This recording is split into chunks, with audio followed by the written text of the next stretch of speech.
Täällä on minullekin uusia kasvoja jonkin verran, vaikka olette meidän opiskelijoita käytävillä ollaan törmäyty.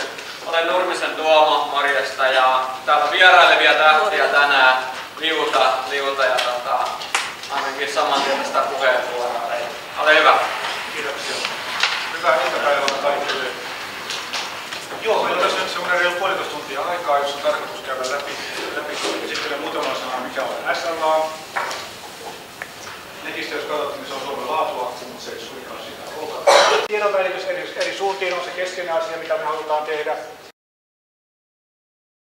Eli joka alalle meillä on oma tariffinsa ja hinnastonsa, ja se hinta on, lähtökohta on se, mikä sen musiikin arvo on sillä toimialalla.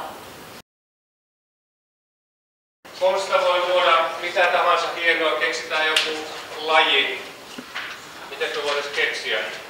No, pöytävoimistelu, pöydällä käsin seisota konsepti, jonka Konsta kirjoittaa tuollaiselle 15 tai 20 A4, tekee siitä